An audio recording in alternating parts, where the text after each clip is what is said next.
Biyahe sa ubang barko sa pantalan sa Surigao City, nagpabiling kanselado pipila ka adlaw sukad misulod sa Philippine Area of Responsibility ang bagyong Betty.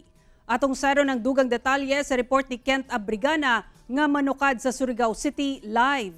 Kent?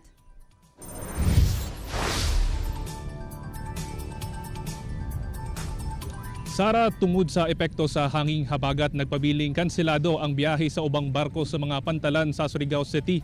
Samtang 38 ka mga pasahero nga na-stranded sa usa ka ro-ro vessel sa kadagatan sa Dapa, Surigao del Norte ang na-rescue. Nagpabiling gihapon sa yellow rainfall warning ang probinsya sa Surigao del Norte. Pipila ka adlaw human misulod sa Philippine Area of Responsibility ang bagyong Betty. Nagdala kini og mga pagulan idubanan sa kusog nga hangin tungod sab sa epekto sa habagat nga ginapakusog sa bagyo. Adlong Sabado gisaka sa pag-asa ang gale warning sa Surigao tungod sa dagkong balod o gidili ang pagbiyahe sa mga gagmayng sakinang pandagat. Busa kanselado ang biyahe sa upat ka fast craft vessel sa Port of Surigao. Hinuon, walay kanselasyon sa biyahe sa mga roro ug dagong sakinang pandagat. Ang naapektuhan niya sa kining kasagaran kining mga motor bangka nato, no, kining 250 paubos na mga GRT.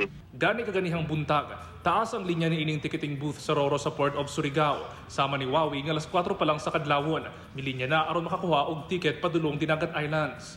Dito sa Boulevard wala may biyaheng gagmay. Yan, ibalik na sa Midrig. Nastranded usab ang ubang pasahero dihang nag-anunsyo ang usa ka roro company nga wala usa sila isyuan sa mga walk-in passenger. Sa taga-Dinagat pa mi, bisan sano sinalagmig biyahe, wala man gihapon.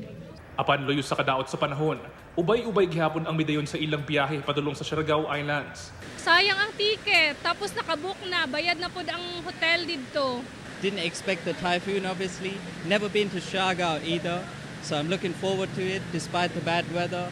Samtang, tungod sa kadaot sa panahon, na-stranded ang 38 ka mga pasahero nga sakay sa roro vessel sa kadagatan nga sakop sa Dapa, Surigao del Norte. Dayon nga girescue sa otoridad ang mga pasahero. Hindi na makahatak yung throttle. So nahatak na sila, natulak sila ng hangin kanina. Okay. The captain of the vessel, yun din naman yung nasabi rin niyang dahilan na nakakontribute kung bakit sumadsad yung barko. Natulak sila ng hangin. Samtang, gibutyag sa PDRMO Surigao del Norte nga walay natala nga danyo sa mga lugar sa probinsya sukad misulod sa nasod ang bagyong Betty.